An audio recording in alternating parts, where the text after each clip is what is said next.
Hey,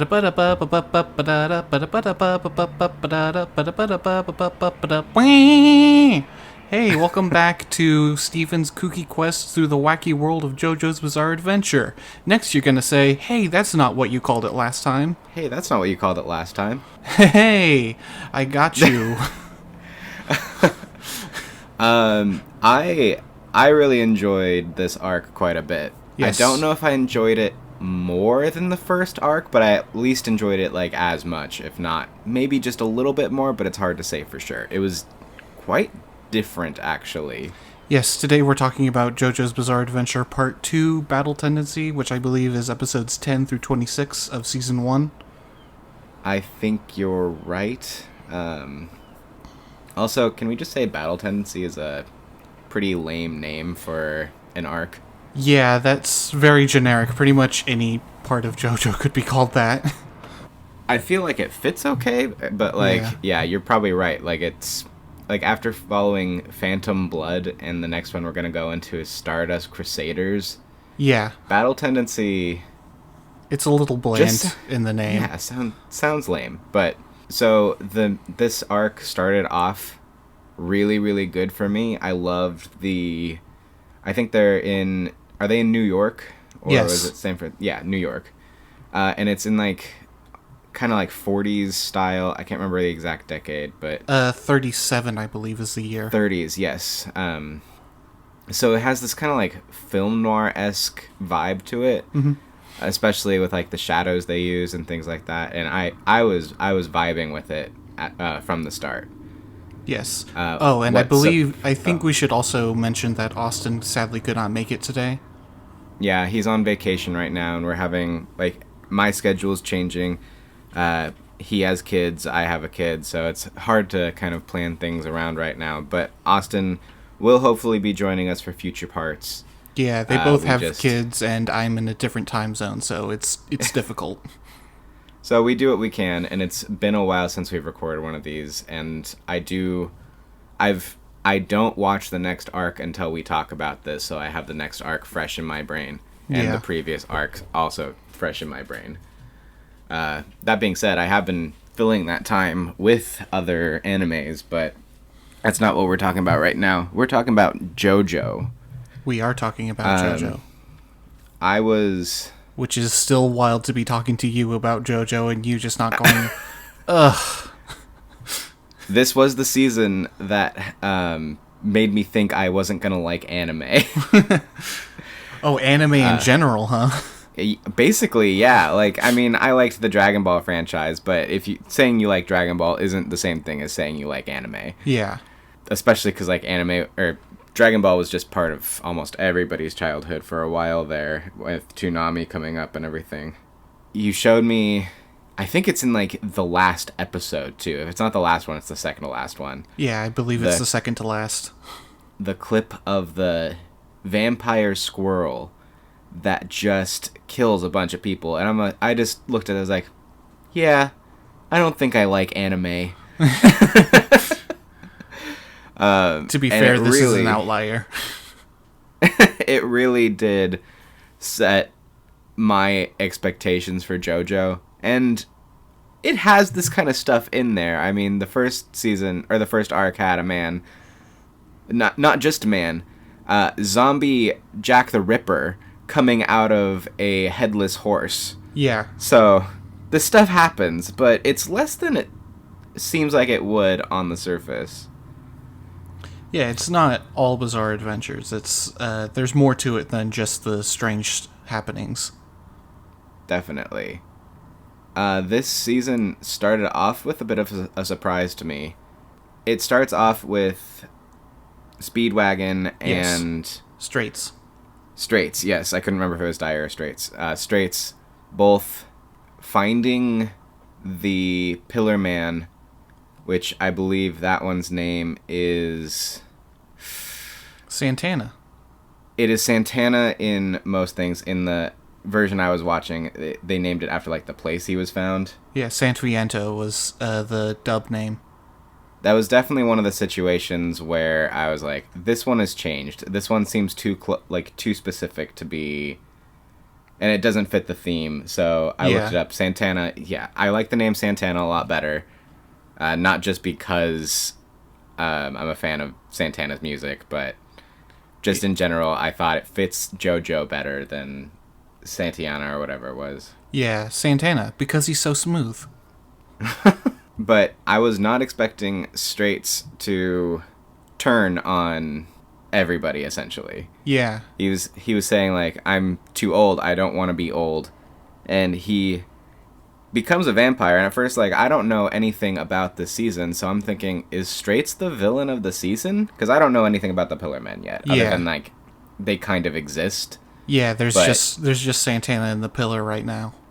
Who is frozen, like, you're not even sure, like, what's gonna happen with him, essentially. Yeah, this is like the one time in JoJo, by the way, where it's like a direct escalation from the previous part. You know, because part 1 was just Dio, and then like part 2 straight up starts. Oh man, here's a ton of stone masks and a mysterious man in a pillar. Is he the creator? Right, and he's still so alive. Yes, Straits goes and finds our new JoJo, Joseph Joestar. By the way, you said last time that you weren't super hot on Speedwagon. How did you feel about him, quote-unquote, dying here? I was surprised. I actually thought they killed him.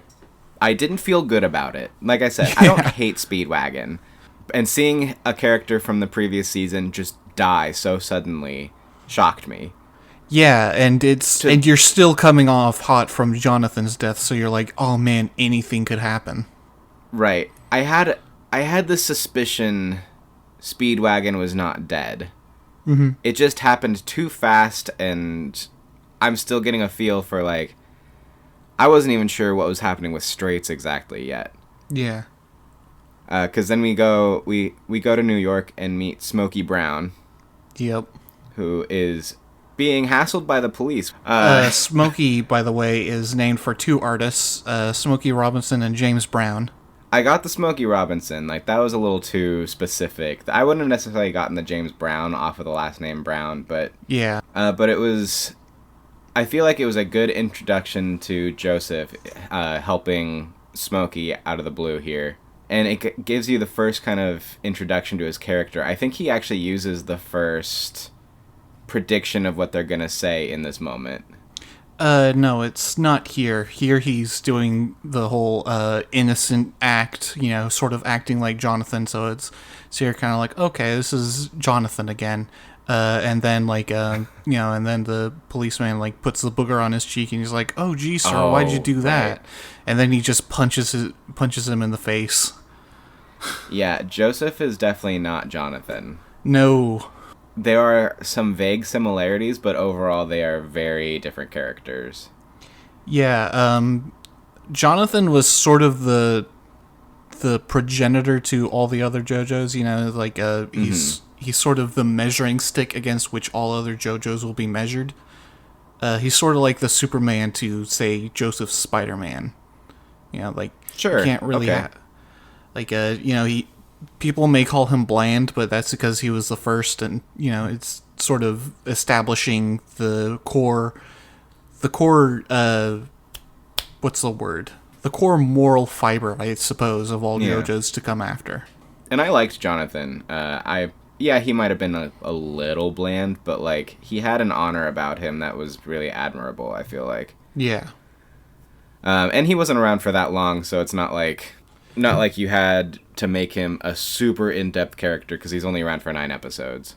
Yeah, but I'm glad you still liked him enough to, like, feel his death and everything. Yeah, and again, I didn't know anything about JoJo, so for the main character to die, especially being a hero, like, it was not by any means a meaningless death. Oh no. I actually, I really felt that moment, and so I was interested to see where arc 2 was going to hit. I was expecting it to follow Jonathan's son, who we learn about later. Yeah. But Joseph is Jonathan's grandson. Yes, and we get sort of a more Indiana Jones style World War II adventure. Yes, which is right up my alley. Like, I love this era. I love the kind of... The streets gave, like I said earlier, kind of a film noir vibe. I love when... So we get Smokey into the group, and he's basically adopted into, like, the family here by Granny Arena. Yeah, right away. Which is nice. To the point where, like, you really start to see more and more of... Joseph's a good guy, but, like, he definitely has his flaws. Yeah, like when he just walks across the street and then hassles the taxi driver who almost runs into him. He is very arrogant. Yeah. Which does not go away.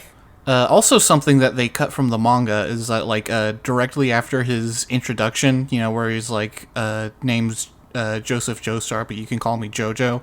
There's just a small panel where he immediately starts checking out some girls. Is like, whoa, they're hot. I'd like to flip their skirts up. Yeah, and stuff like that still kind of happens, but yeah, but I feel like definitely to differentiate him from Jonathan, who would never say something like that. True. This season had a lot of, like, because it was so different in character than the first arc, it had one of my favorite, most memorable moments of the series so far, and that's when Straits shows back up. JoJo notices instantly that, like, he looks different, he recognizes him, and knows he's a vampire. Yeah. Like, off the bat.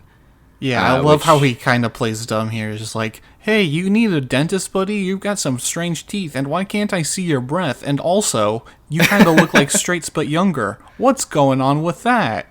Don't mess with me, man. And so, we're used to, like, dealing with Hamon and everything at this point. Yeah. But then, so is Straits. He knows all about it. He theoretically knows how to counter everything Joseph is going to throw at him. Except... Joseph pulls out a Tommy gun. Yeah. And just blows Straits away. And my jaw is dropped at this moment, because I'm like, oh, we're doing this now. Yeah. And then after that, like, everybody's going to know, like, the bullets aren't going to work. Like, it's just, like, that's, in any media, vampires aren't going to go down by regular bullets. Yeah. But it still takes everybody by surprise. It gets everybody out of the building. And then, next trick, we're not sure what he's going to do, but he pulls a grenade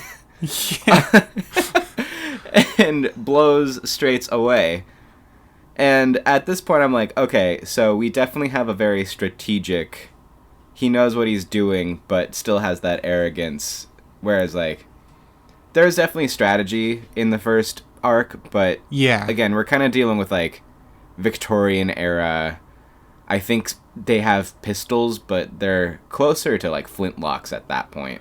They had revolvers at that point, because at this point in the United States, this was when the West was going on, Fair enough, but what I'm saying is, like, guns were a bit more primitive at that point. Yeah, but still, Dio gets shot in the head and it doesn't do anything. Yeah, so we know bullets aren't going to work. I was skeptical if the grenade was going to work. I feel like enough of them possibly could have, but I didn't think one was going to do it. It would have been kind of anticlimactic, which, yeah, done right could also be done well, but, like, but you also still kind of expect more.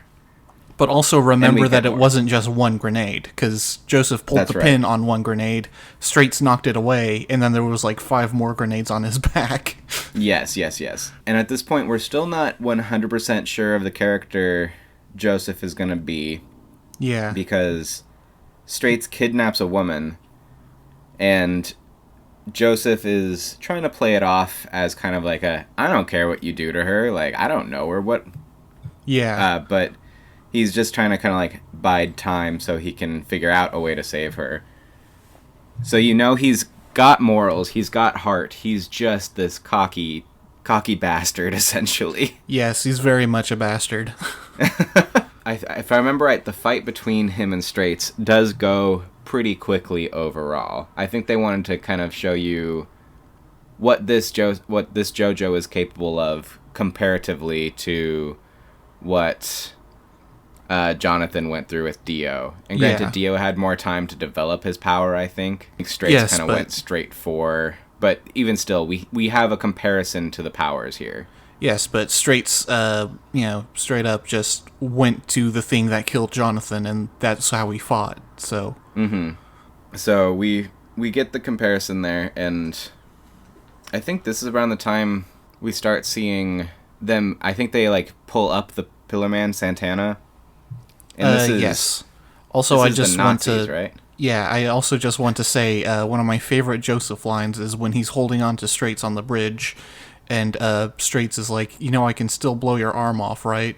And Joseph is just like, do it then, bitch. I'll smack you with my other. You won't. You won't. Yeah.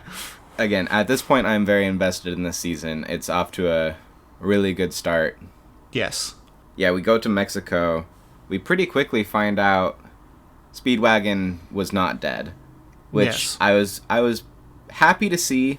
I expected it because it was just such a farewell, it was just a boom, which could have happened. It was like, yeah, we're not dealing with any of the first characters, but the way you and Austin said a few things, I was like, I don't think Speedwagon's gone yet. Ah, that's a shame. But I could have been wrong. It was one of those, I had a hunch but had nothing to back it up. Yeah. So if he hadn't shown up, I wouldn't have been surprised, but because he did, I was also just kind of like... You guys had mentioned something about Speedwagon being one of the most important characters in JoJo. And I was like, I feel like he's not gone yet. Well, he's got something more to do. Yeah, the Speedwagon Foundation could have still gone on without him, though. That is true. And it could have been more like his legacy than anything. Yeah, but you didn't know about the Speedwagon Foundation at that point.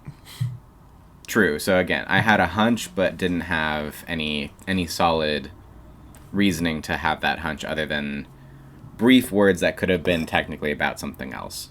But yes, this is where we meet Stroheim, who was named for the actor Erich von Stroheim, who you might recognize from Casablanca. Okay. Yeah, I wasn't sure how to feel about Stroheim at first. Because, you get a Nazi character, you're like, you can't relate to a Nazi character. Nazis are bad guys. Yeah, absolutely. And he is absolutely a bad guy at first, because, he's getting shaved, and, the lady cuts him, and then he does the whole thing with, lick the wound and all that, and it's very creepy. Then he also you get some almost Inglourious Bastards vibes, and this was before Inglourious Bastards. Yeah. Joseph does a Matrix dodge before the Matrix. When he thinks Straight's died, and he's coming up, and Straight's is like, "Hey, I lived, bitch," and then he does his attack, which is called Space Ripper Stingy Eyes, which is still great. Space Ripper Stingy Eyes. It's so close to being cool, but it's too ridiculous. Yeah, and that's a few things in this show. I think most of the stuff borders more on the side of cool than anything, but there's this goofiness that hovers above a lot of it. Yeah. I've got some coworkers who know I've started watching JoJo, and they're asking me do you think it's funny? I'm like, yes, but I don't think it's a comedy. Yeah, it's not exactly a comedy, but it still definitely has a sense of humor and everything. It has a sense of humor, it has some levity, but it's also too dark for me to consider it to be a comedy show. Yeah, it has an identity. Yeah, it's something all its own. It's like I said, it's sort of like the Evil Dead movies. That is honestly probably the perfect way to describe it, especially kind of an Evil Dead 2. Yeah, especially Evil Dead 2. Thinking about the violence and everything, and just thinking about the scene where the eyeball pops out of the zombie and lands in Ash's mouth.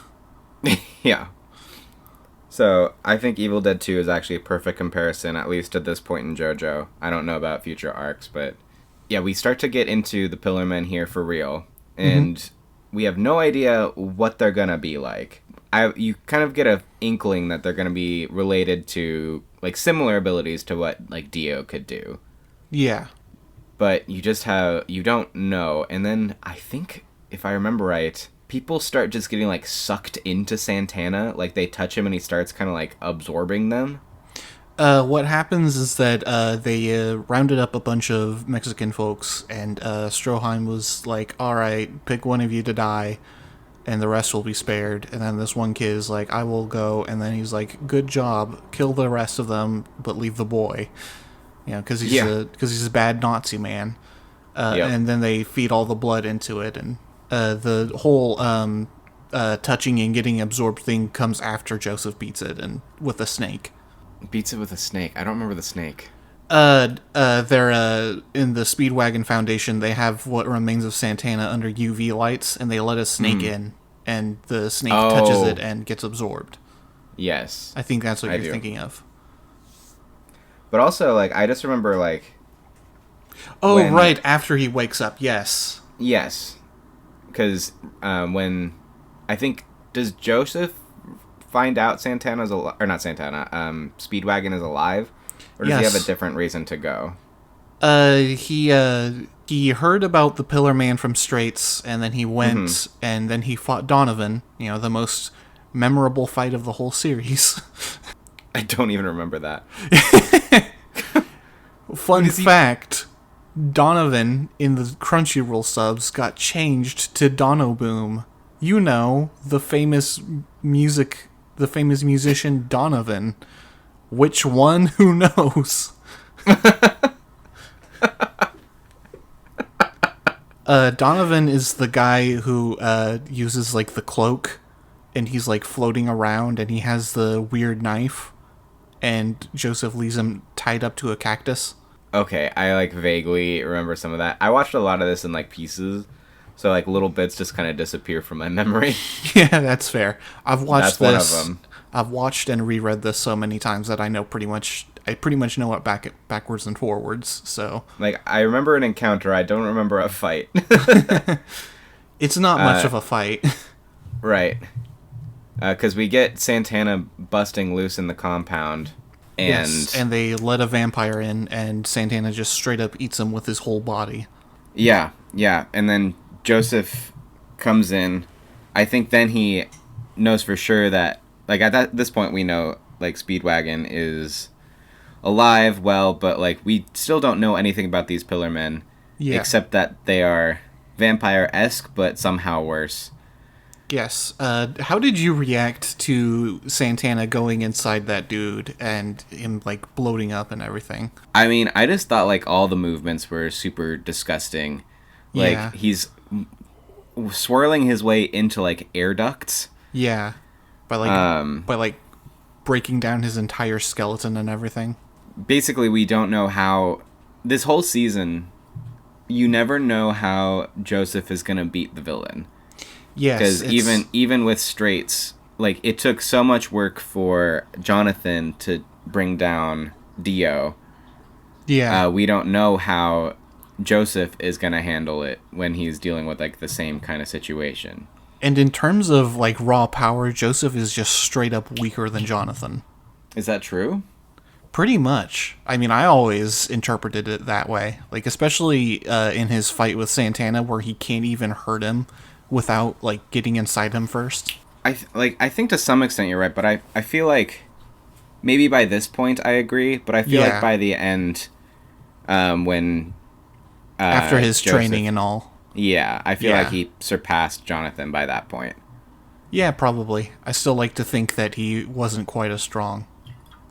It's really hard to say. Because I don't think Dio was as powerful as, like, the Pillar Men. Absolutely not. At least he might have been more powerful than Santana and just had, like, different abilities.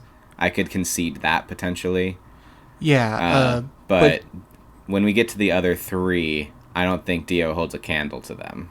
Yeah, but really the whole thing about JoJo is that you can't really argue who's stronger. It's all about who uses their power more effectively and all. Yeah, who comes up with a new solution to hit the problem at hand. Yeah. And, like, especially when we get to the end, like, we came up with some wacky solutions to beat the final villain.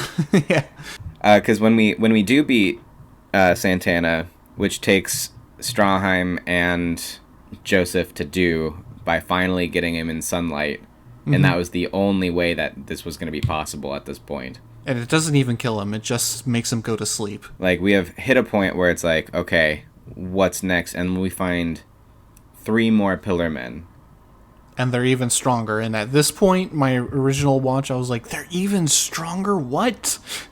Yeah, because you kind of expect it to be, like, maybe more of the same kind of, like, maybe different abilities, but, like... Yeah. But no, like, the 3 we find are, like, the elite, the top of the food chain. Yeah. And are striving to be even more. That's kind of what the stone masks were for, was to try and beat weaknesses that they possess. And specifically conquer the sun. Yes. And it left me with questions at this point of, like, why Santana was, like, far away from these guys, because they're on different continents. Yeah. And I feel like the anime didn't do a great job of explaining that. It might be better in the manga. But not I feel like really. There's never really a good explanation other than that, I guess, the other 3 didn't care for Santana as much. Right. So they just left him in Mexico. Looking it up, it seemed kind of like there were these top 3, and then there were some other Pillar Men, but they were, like, lower tier and kind of went to do, like, their own thing or something, and everybody got locked up, went to sleep, stuff like that. Yeah, there were only the 4 Pillar Men left, because if you recall, Cars actually killed the rest of them. Yes, but it just leaves a question, because they kind of forget about Santana after this point. I think he gets brought up a couple times, but really he's no longer part of the story once he's defeated. Pretty much. Then I think we stop briefly back in New York, but we pretty quickly go to Italy, I think? Yes, Rome. Or is Rome. Where we meet somebody I didn't expect. I was not expecting Caesar. Caesar Zeppeli. Yeah, I knew that this character was going to be in the show, but because, like, he's in the intro. Yeah. But I had no idea he was a Zeppeli, and that was a big surprise to me. Having a Zeppeli back in the party, essentially, made me very happy, and this is, again, a very different Zeppeli. Oh, absolutely. He shares almost nothing in common with his grandfather. Or, I think it's grandfather. Yes, grandfather. Yeah. His father was named Mario, I want to say. I'm not sure. We do go into some backstory with that, but I don't remember his name. He has these bubble techniques, and he is very much a ladies' man. So we get some... This was another one of my probably favorite moments, where we get another Joseph predicting what somebody's going to say, and he is outwitting somebody who is better than him. Yeah. Because at this point, Caesar is definitely a more skilled Hamon user than Joseph. Yeah. Without question. And so they're getting in a bit of a fight where Caesar is showing him up, doing all these things. And then we get a pigeon coming out of a woman's mouth. Yep. Which Joseph stuffed into her mouth somehow.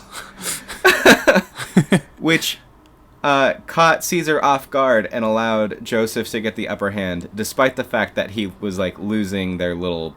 I'm not even gonna call it a real fight, but they're, like, squabble. Yeah. Yeah. Okay, I gotta just bring this up because another YouTuber put it best, I think. His name is Sajam. He's a fighting game commentator and all that. And he did a video on part 2 when he watched it, and he described Joseph as pulling some absolute nonsense out his ass, and then you go, that was so smart.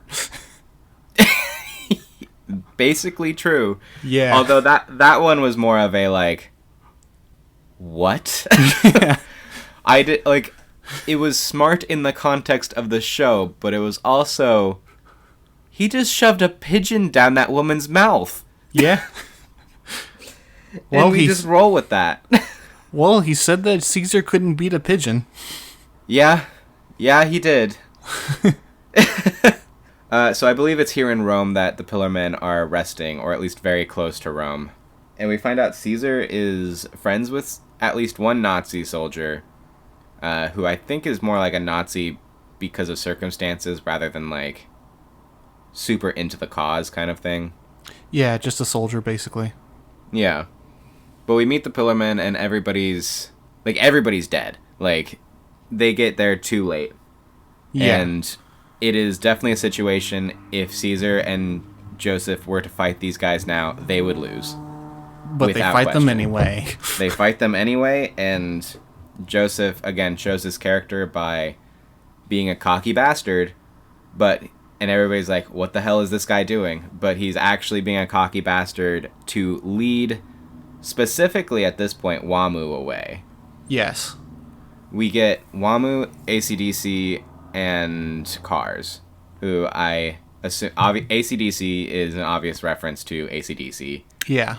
Cars, I assume, is a reference to the band The Cars. Yes, and we will talk about that a little bit more later. Because and I'm thinking Wamu is Wamu Wham? Yes, Wamu is Wham. I thought so. That one was a little, like, I assumed Wham, but it was harder to say for sure.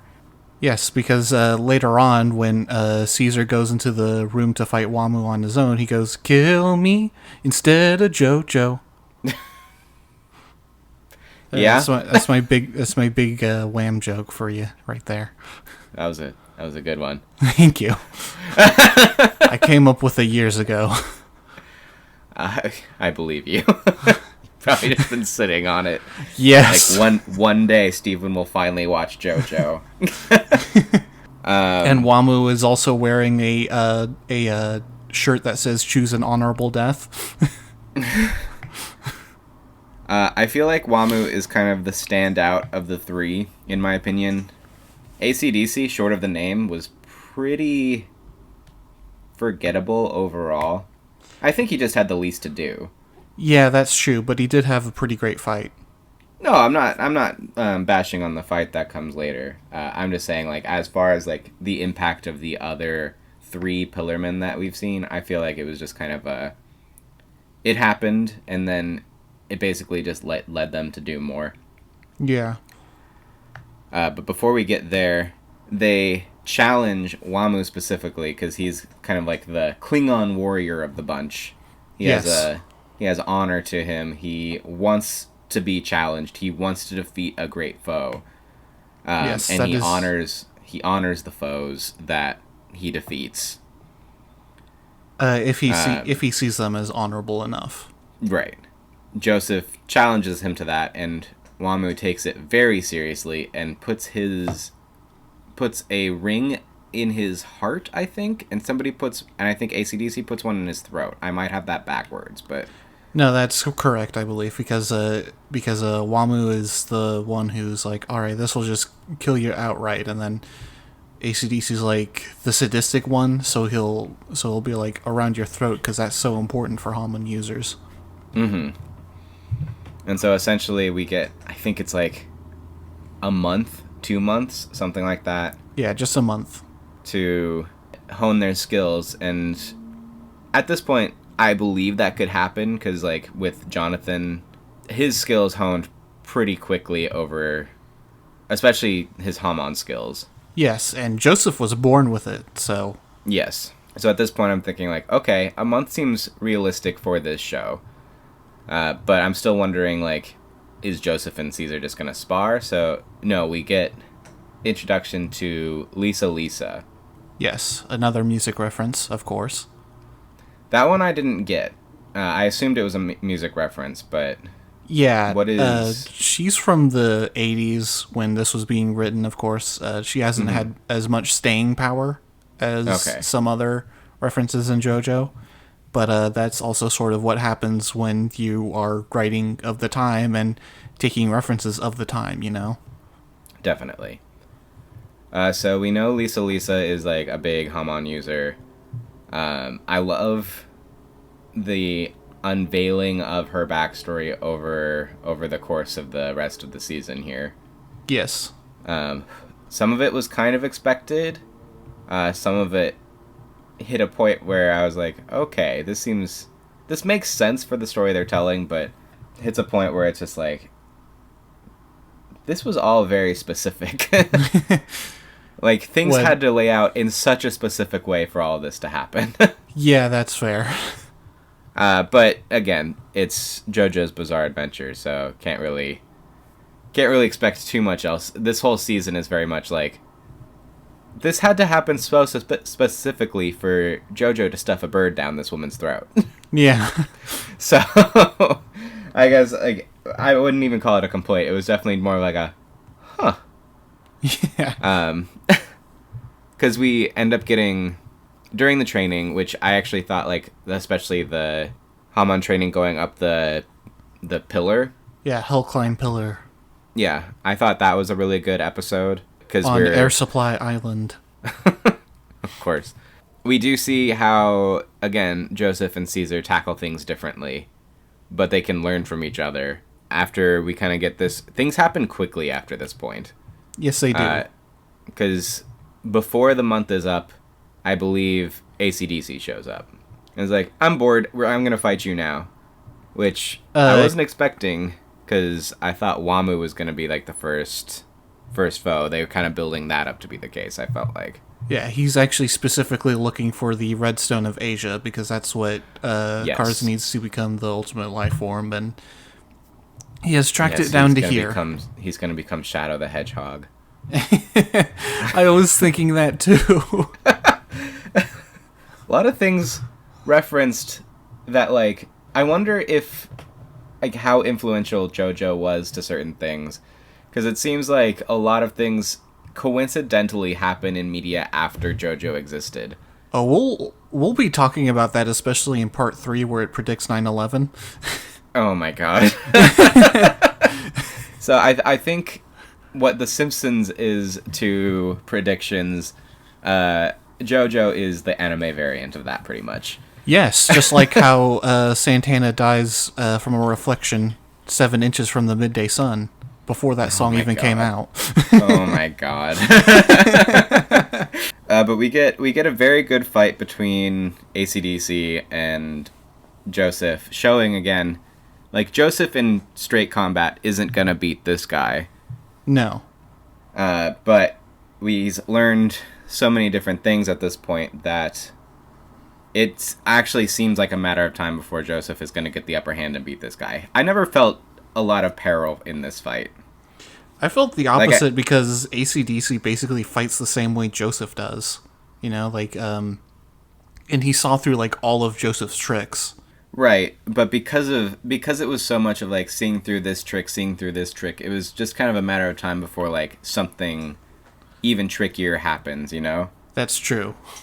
Although, I will say, there were parts in this series that I really loved, because, like, Joseph, like, throws, like, Hamon, like, threads around, and it comes up later for one of probably the funniest moments in the show to this point.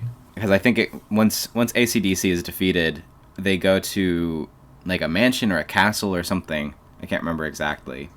Do you mean where Wamu and Kars are hidden, or? Yes, that's the spot I'm talking about. Yes, an old mansion. Yeah. Mm-hmm. I remember it has, like, a specific backstory and all, but I don't remember exactly what it is. It's been a few weeks since I read it. We get, like, the end of, like, Caesar's backstory, essentially. Yeah. And Caesar actually fights Wamu before... we completely skipped the stint into Switzerland. Switzerland. Where Stroheim comes back as a cyborg. Oh, that's right. How could I forget? Yeah. Because at this point, I also think Stroheim's definitely dead. Yeah. This man is dead. Why wouldn't he be dead? Oh, he's a cyborg in the 30s.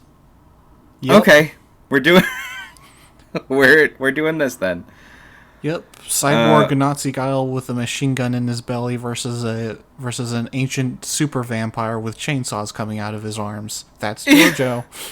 And yeah, at this point, sometimes I feel like the show forgets the setting it's in and just, like, throws stuff at you. And when I say show, I mean the manga or, like, the story itself.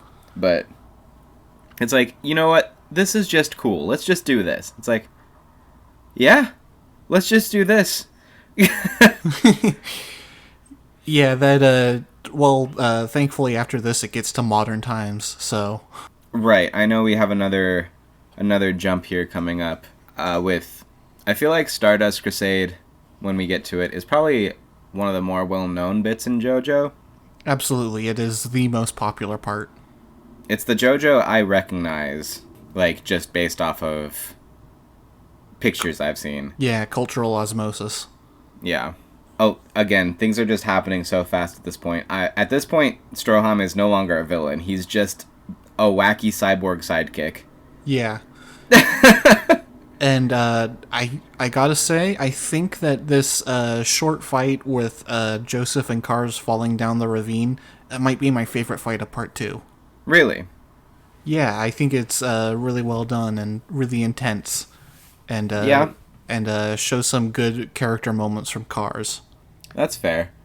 Cars, honestly, like, I think he's not a bad villain by any means, but compared to some of the villains that we've had to this point, including, like, Wamu, Dio, just some of, like, the more memorable, like, little fights, I was kind of unimpressed with Cars for the most part. He just didn't leave me with a lot, in my opinion. Personally, Cars is like my favorite JoJo villain. That's interesting. And maybe I'll like look up some of the stuff again down the line.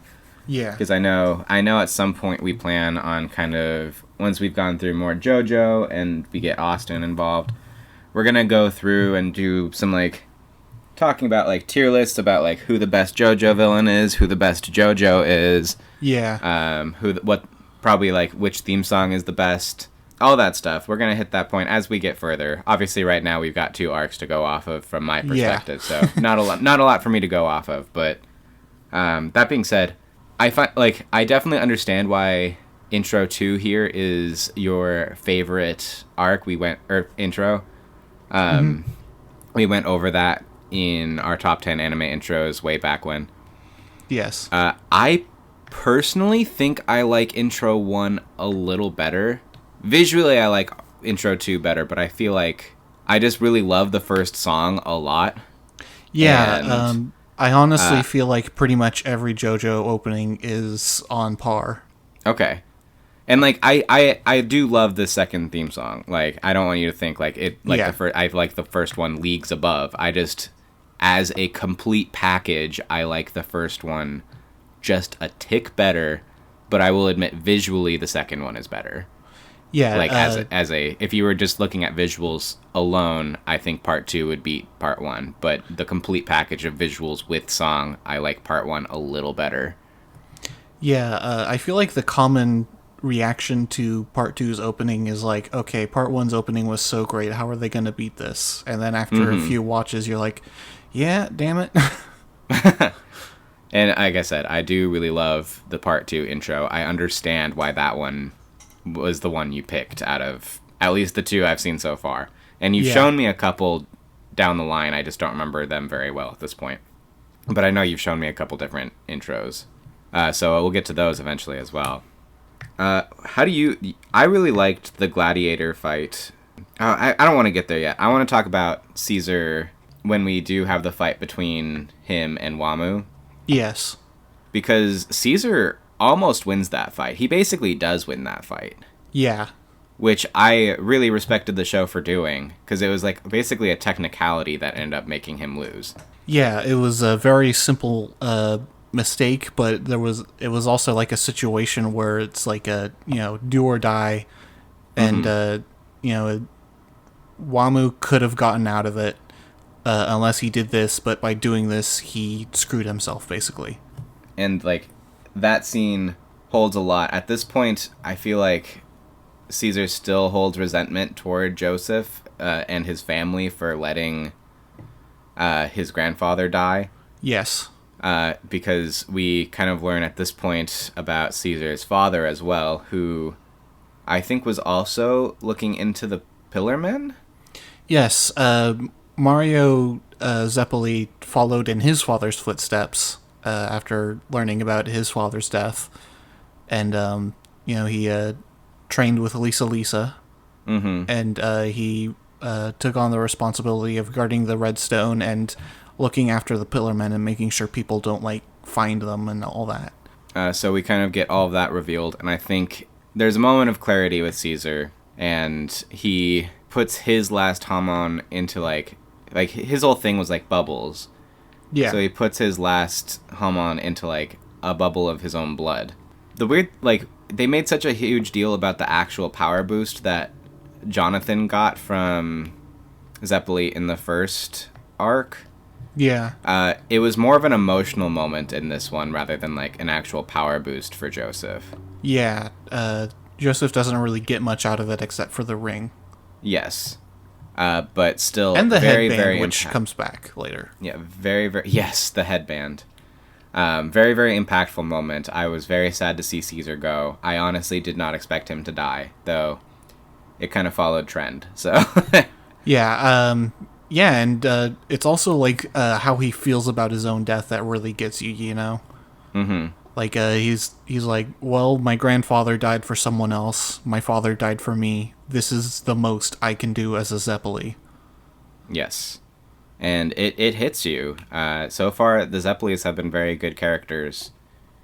And I've enjoyed their part in the story. Yes, I'm really glad that Caesar's death hit you hard as hard as it does a lot of people. I think some people also don't get it because they think it's a comedy, mostly. Right, and I don't consider this show to be a comedy. It definitely has its comedic edge and silly moments. Yeah. But overall, there's a lot of horror elements, there's a lot of action elements, and there's just a lot of, like, drama to it.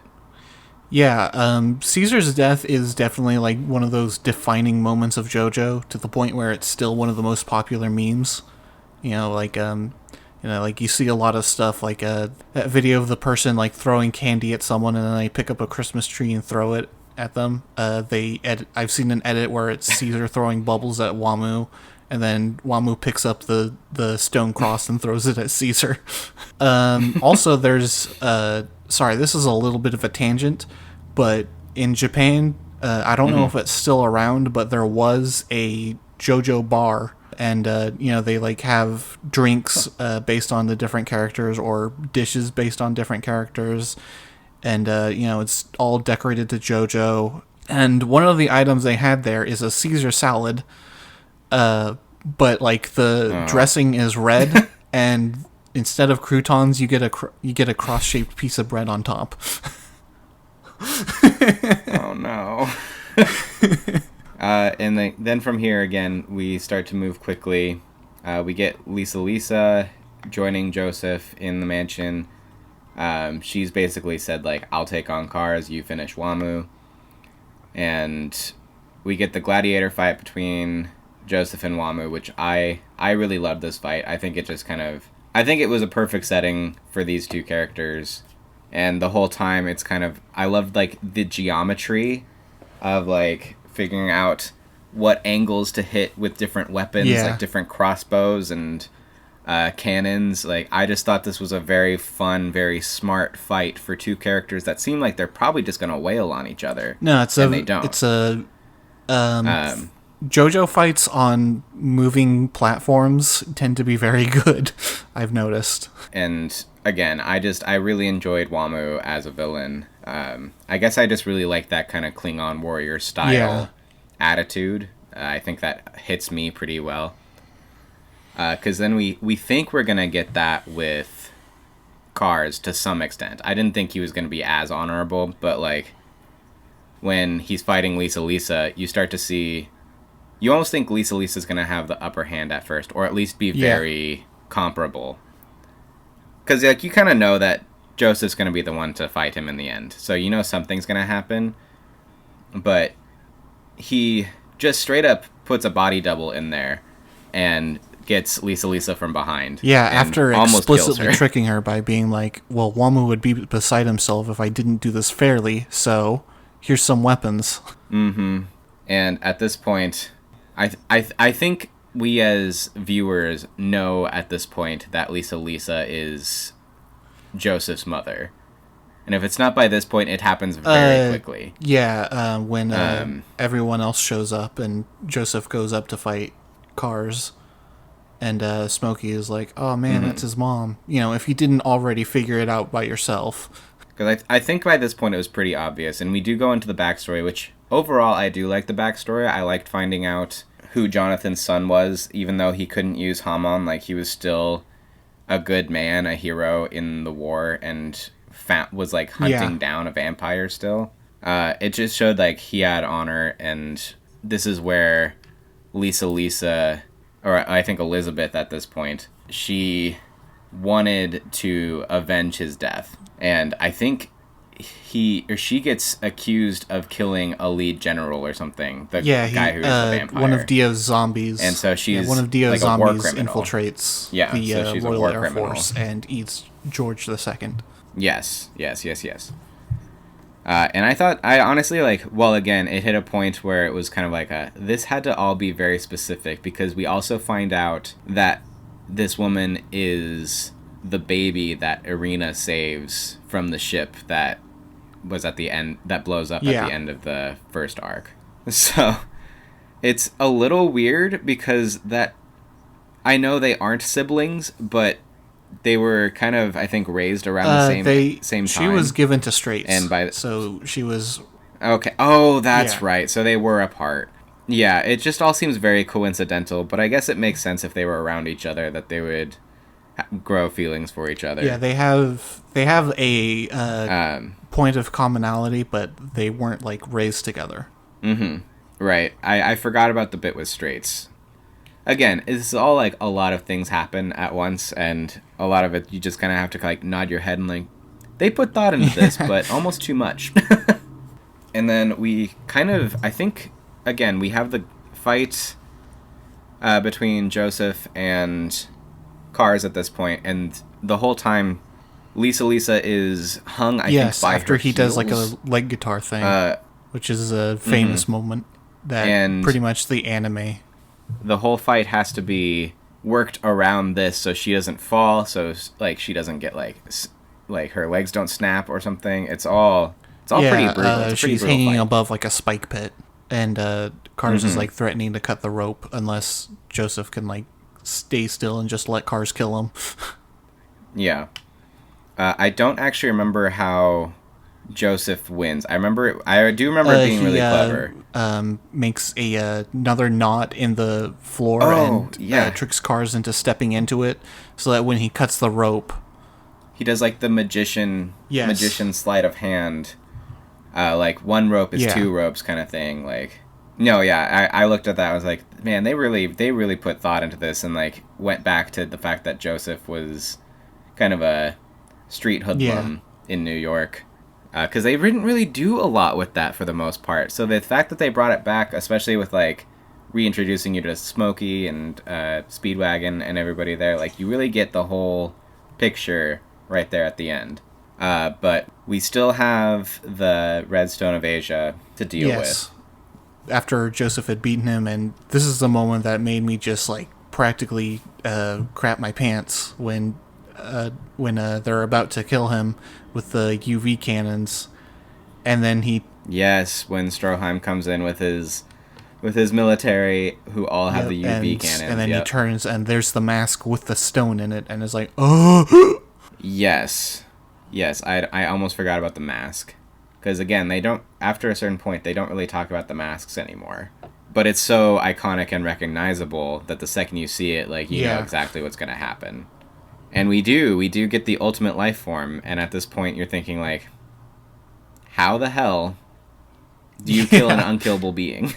Like, what the worst we've dealt with is vampires and people who still can be killed by sunlight in the end.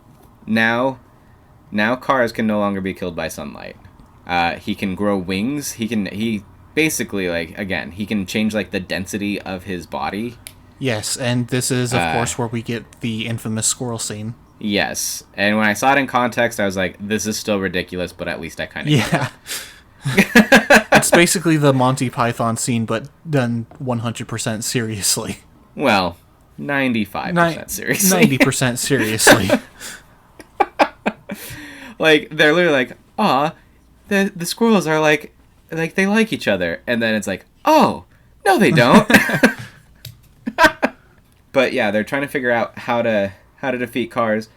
Joseph jumps in a freaking fighter jet. Yeah.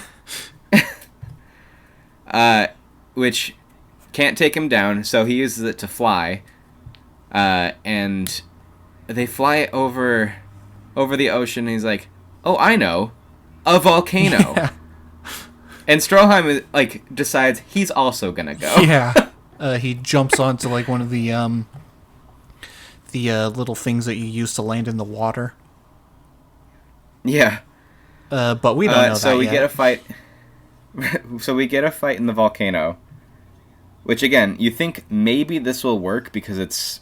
Like, a volcano is just this massive force of nature. It's a little different than hitting with, like, UV lights, and we already know heat tends to affect these things. And it does seem like this is going to work because Cars can't, like, affect his body density, like, what he's composed of, enough at first. Yeah, and it looks like he's just burning away in the lava. Again, another thing that surprised me, Joseph's arm gets cut off here. Yep, he gets Luke Skywalkered. Yeah, and you're thinking, like, how the hell do we win now? Like, yeah. We're gonna win, but how the hell do we get there? Because how is this... Like, how does this happen? It happens by... Oh, man, how does the rock get launched up? Is it just an eruption? So Joseph is like, all right, last resort, I'm going to use Haman against you. And Cars is like, oh, you're going to use Haman against me? And then Cars uses Haman against Joseph, but it's so strong that it's like almost as hot as the sun, so it starts melting his knee. Mm-hmm. And he decides it's going to be a very fitting thing to kill the last of the Haman warriors with Haman. And so he's going in for the final strike, and Joseph takes out the Redstone of Asia to amplify it into the volcano, which causes the eruption. And this eruption is massive. We are literally launched up into the atmosphere. Yes. And the only thing on Earth that can stop an unkillable being is sending him out of the Earth and into space where he can't gain momentum anymore. It's so cold that his body just like literally freezes. Yes. And he is now, again, basically a Pillarman locked in space for eternity. Yup. It's one hell of an ending. At this point, again, we think Joseph is probably dead. Yeah, just like his father before him. Or grandfather and father. Which would be a nice, like, symmetry. Yeah. So we have a funeral for Joseph, which he attends. Yeah. And it really threw me off, because it's like one passing phrase. I'm like, why does Joseph have another arm? And, like, he, like, moves his fingers and says something about, like, them being metal or something. Very, very briefly, to the point where I had to rewatch it to find the explanation, because they don't go into it further than that. Yeah, he just got a robot hand from Stroheim, basically. Yeah, which makes sense. That's kind of what I assumed, but we get a little bit of our epilogue here, where we find out Joseph's kind of a racist. Yeah, I imagine in Japan it reads a lot more differently because, you know, it's JoJo is sort of a trailblazer in Shonen Jump in that, you know, the protagonists thus far aren't Japanese, and so having a protagonist who is not only not Japanese but also racist towards Japanese is like, oh, that's kooky. Because I think they talk about his daughter was, like, marrying a man from Japan or something. Yes, his daughter married a Japanese man, and so that's why he has a grudge against all Japanese. Yeah. But it was... But also, Joseph, you're American now, who lived through World War II. That's not a great look. Yeah. We've now seen Joseph grow into an old man. Like, at this point, he looks like he's in his, like, maybe 60s. Hard to say. At least 50s, probably. He's about 70. Okay.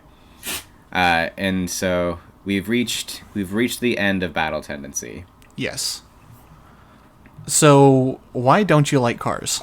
I don't know. Short of like a few moments, I just thought he didn't have that much actual personality other than like, oh, I'm evil again. And I was like, I felt like we already did I'm the big evil guy with Dio. Mm-hmm. And so in my opinion, and maybe like looking back into it in the end, maybe I'll have a different opinion later. But at this time, I just like, we had Santana was like something new. We had Straits turning evil. We had Wamu, who is the Klingon warrior. We had the sadistic AC/DC. And then we just kind of had Kars, who is evil again and looking to be more evil. All right, so again, I don't think he's a bad villain. I was just a little unimpressed. All right, so let me try and dissuade you with why I love him so much and why he's probably my favorite villain. Please. When's the last time you saw like a evil shonen villain with friends? Hold on. I'm trying to... Let me bring up my anime list here to see if I have anything along those lines. So we kind of have the Toguro brothers. That's true.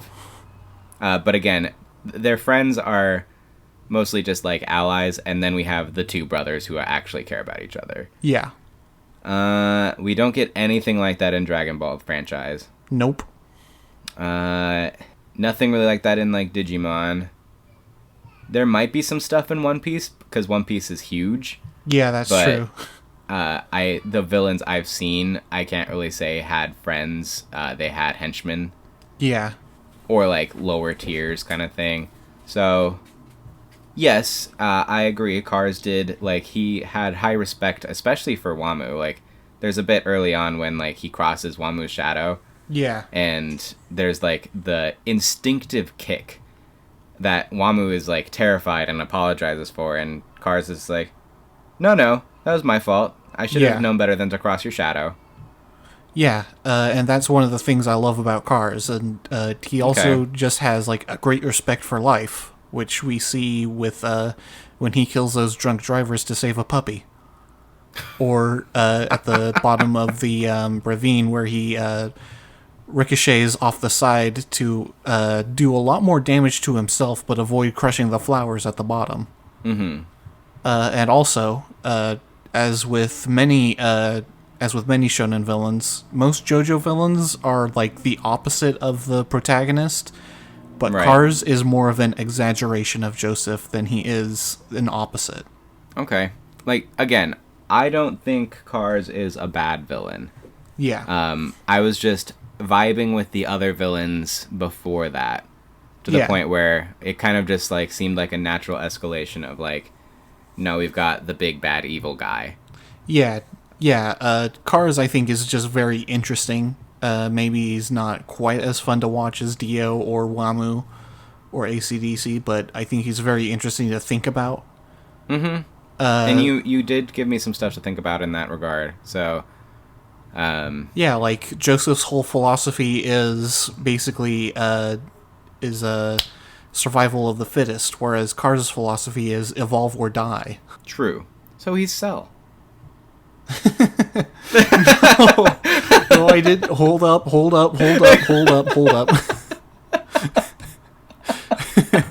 But I'm sorry. I had to.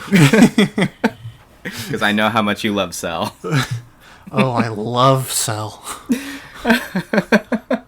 But I very much enjoyed Battle Tendency, and I am looking forward to getting into Stardust Crusade here. Yes, Stardust Crusaders is very much a turning point in JoJo. Mm-hmm. The whole formula changes completely, so it's very different. And it's how JoJo will be for the next 4 or so parts. Okay. So some trivia here, as well as some manga differences. Again, they're mostly very minor, the manga differences. Mostly they just cut a few scenes. Like there was a scene of Joseph in Mexico with some very unflattering depictions of Mexicans. That was probably right to cut. But I know he didn't mean anything by it. He's at this Right. point where he's just drawing mean people as very ugly, Right. and they were being mean to him, so they're ugly. There was also a scene in the Straits fight where when Joseph is running away, there's this guy who's like showing off to his girlfriend. And he's like, "Oh man, there's the guy who blew up that cafe. I'm gonna stop him." And he grabs Joseph, and Joseph's just like, "What are you doing?" And just knees him in the stomach and keeps running. And the girlfriend is like, "Wow, you kind of suck." So, no, something completely unnecessary but kind of fun. And the biggest change probably is the scene where Lisa hypnotizes Susie Q to remember what she was doing when she was possessed by AC/DC. Was not in the manga. Instead, they went to the post office. Joseph and Caesar did, and they had some hijinks there. Where they're threatening the post office teller, and Joseph keeps raising his arm and is like, "What? No, I'm not threatening you. I'm just reaching behind my head to scratch." Until they eventually get fed up because the post office guy is not being helpful, and they start wrecking the place. And Messina comes in and is like, "Hey, what are you doing? We found out where it's going," and they leave. So that scene happened off screen in the manga. Other than that, there's not a whole lot. Oh yeah, they're also in the anime, Lisa just sort of tells them about the Redstone of Asia. In the manga, Joseph figures it out himself when a pickpocket tries to steal the Super Asia from Lisa when they're out in public, and Joseph gets it back by sort of bullying the pickpocket, who pulls a knife on him, and Joseph just stops it with Hamon. And he just like squeezes a bunch of mustard in his face. Mm-hmm. Oh my god. And then he sort of just pieces it together. It's like, that's what they were talking about, wasn't it? Well. So yeah. Last little bit of trivia: the cafe they're in at the beginning is not named in the manga. In the anime, it's called Irene's, which is a reference to a manga that Araki previously worked on called Lovely Irene, which is about an assassin. Oh yeah, and one last thing, during the flashback on the plane where Speedwagon talks about how he knows Joseph has Hamon, he's reading a comic book. In the manga, it's a Superman comic, despite this being before Superman was actually published. Right, because you said this was like 37, and that would have been even sooner. That would have been... Because, like, Joseph is a kid at that point. Yeah. So this would have been, like, the 20s. Yeah, so that was... But in the anime, it's Bao, which is the manga that Araki did just before JoJo. Okay. So, yeah, there's my little trivia corner. I'm sure I missed something, but... Right, and this season had a lot to go through that I know there's stuff we didn't talk about. And, like, there are a lot of funny moments with Joseph in here. There's a lot of, like, really good moments between Caesar and Joseph, but it's just we only have so much time. And different stuff might get brought up at different times when we do more, like, side videos, less about the arc itself and more, like, about random things about JoJo in general. But overall, I have very much enjoyed the first two arcs of JoJo so far, and I am looking forward to part 3 here coming up with, if I remember right, is this Jotaro coming up? Jotaro. So one last thing before we close out. Speaking to the reference of Cars, I want you to look up the lyrics to a song for me. Okay. The Cars, Hello Again, and see if you notice anything. I've got, you might have forgot the journey ends. You've tied your knots and made your friends. Go to You Left the Scene Without a Trace. Yeah, with on one hand on the ground, one hand in space. Yeah.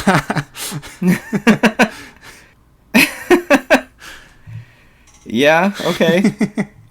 So you see, he really takes his music references seriously. And, like, I've noticed that for the most part. Again, I'm not sure where Wham comes in. We might have to, like, look into some of this. You might have already looked into some of it. They're not always meaningful. You know, sometimes it's just, I like this band, so I'm going to reference them. I think Wham is one particular instance of that because, you know, they're generally very bubbly songs from what I know of Wham. Mm-hmm. And that doesn't really fit the character at all. No, bubbly would have worked better for Caesar. Boy. I think I was also predisposed to not love AC/DC because I hate the band AC/DC, and every time they talked about it, I was like, ugh.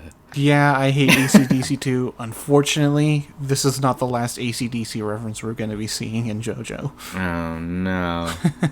Well, that'll be for another day. Indeed. Kendall, this was a fun conversation. I look forward to more. It'll probably be a little while before we hit part 3. It will, yeah. Because I know, 1, it's longer, and 2, like, we just gotta figure out scheduling, and while I plan on making JoJo Part 3 my focus, I don't plan on stopping watching other...